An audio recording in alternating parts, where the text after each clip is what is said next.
Hai, Hai. Hai. Halo. kenalkan nama saya Ahmad Umar dari kelompok 3. Perkenalkan, saya Latifah Kazana dari kelompok 3. Perkenalkan, nama saya Raisa Risti Safitri dari kelompok 3. Perkenalkan, nama saya Sani Margareta dari kelompok 3. Yuk kita analisis apa aja sih yang menjadi aspek dalam studi kelayakan bisnis usaha mothering ini. Aspek yang pertama yaitu aspek hukum. Aspek hukum, studi kelayakan bisnis pada produk mothering saat ini belum memiliki NIB atau nomor induk berusaha. Namun, produk mothering sudah mengajukan surat izin usaha perdagangan ke kelurahan setempat. Mothering juga tentu akan mengajukan sertifikasi halal dari BPJPH atau Badan Penyelenggara Jaminan Produk Halal. Selain itu, mothering juga mengajukan persyaratan lingkungan atau yang disebut SPPL. Usaha mothering biasanya tidak memiliki dampak lingkungan yang signifikan, maka surat pernyataan kesanggupan pengelolaan lingkungan atau yang disebut SPPL merupakan dokumen yang relevan. Jika sudah memiliki seluruh dokumen pendukung, maka usaha mothering dikatakan layak. Aspek yang kedua adalah aspek pasar. Nah, di aspek pasar ini kita menganalisis dari adanya 4P dari produk mothering sendiri itu. Nah, yang pertama itu mothering adalah sebuah proyek usaha yang bergerak di bidang F&B khususnya di minuman. Nah, mothering ini adalah minuman jelly kekinian yang menggunakan bahan konjac jelly dan dikemas dalam botol dengan memberikan berbagai macam varian rasa dan juga kepraktisan kepada calon customer. Nah, price-nya ini harga jual dari mothering ini 10.000 per botol. Ini harga yang cukup terjangkau untuk target pasar seperti anak muda, pelajar dan juga pekerja. Nah, place dari lokasi penjualan ini di offline ini kita bisa buka stand bazar, biasanya stand bazar di lokal-lokal, atau kita biasa mengikuti komunitas. Kemudian kita juga bisa mengirim titip jual di warung atau minimarket setempat. Kemudian di online itu kita bisa GoFood, GrabFood, ShopeeFood, dan mungkin Instagram untuk pre-order, atau seperti layanan delivery langsung melalui kontak WhatsApp. Nah, yang terakhir itu ada promotion. Strategi promosi dari mothering sendiri ini yaitu kita aktif di media sosial seperti Instagram, TikTok, WhatsApp status dengan konten yang menarik seperti mungkin kita ngebuat behind the scene produksinya atau kita buat juga konten-konten yang lagi hits di zaman sekarang ini. 3. Aspek keuangan.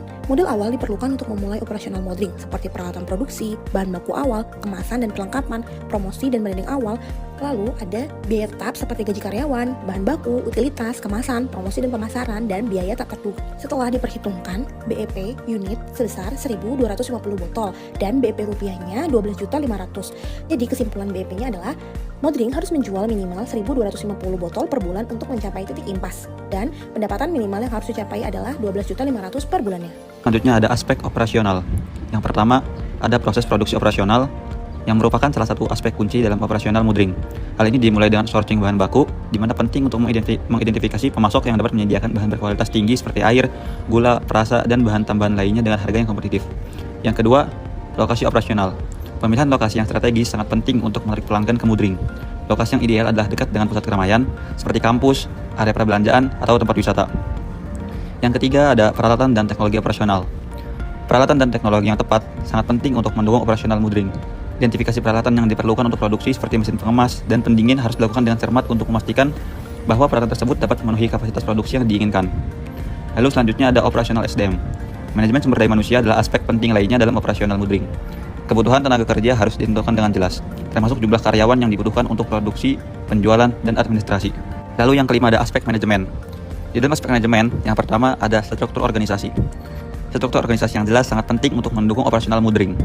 Penentuan peran dan tanggung jawab harus sangat jelas pembagiannya. Yang kedua ada manajemen SDM. Pengelolaan sumber daya manusia merupakan aspek penting dalam manajemen mothering. Proses rekrutmen, pelatihan, dan pengembangan karyawan harus dilakukan dengan baik. Yang ketiga ada manajemen kepemimpinan. Kepemimpinan yang efektif sangat penting dalam manajemen mothering. Seorang pemimpin yang baik tidak hanya memberikan arahan, tapi juga menginspirasi dan memotivasi tim untuk mencapai tujuan bersama. Aspek keenam yaitu aspek organisasi. Usaha mothering ini sudah memiliki struktur organisasi yang jelas seperti pemilik, tim produksi, tim pemasaran, dan tim keuangan dengan pembagian tugas dan tanggung jawab yang sudah sesuai. Pemilik bertugas menentukan arah usaha, hubungan dengan mitra, dan evaluasi keseluruhan. Tim produksi menjaga kualitas rasa dan standar kebersihan minuman. Tim pemasaran membuat strategi promosi online atau offline termasuk media sosial, diskon, atau kerjasama dengan platform delivery. Tim keuangan mengatur anggaran, mencatat arus kas, dan memastikan profitabilitas.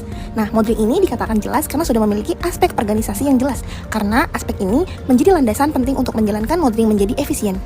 Aspek organisasi dalam usaha mothering ini juga mendukung kelayakan bisnis karena efisiensi operasional, struktur organisasi yang jelas, menjadikan pembagian tugas dan kewajiban yang juga jelas, dan tidak tumpang tindih pekerjaan. Pengelolaan sumber daya optimal. Nah, dengan adanya manajemen yang baik, risiko pemborosan dapat diminimalisir. Mendukung pertumbuhan usaha, Dan dengan aspek organisasi yang terstruktur, Modring dapat lebih mudah merencanakan ekspansi seperti membuka cabang baru atau menambah lini produk. Aspek ekonomi. Yang pertama ada dampak ekonomi pada produsen. Nah, di sini ini ada efisiensi produksi, yaitu menggunakan bahan baku lokal untuk menekan biaya.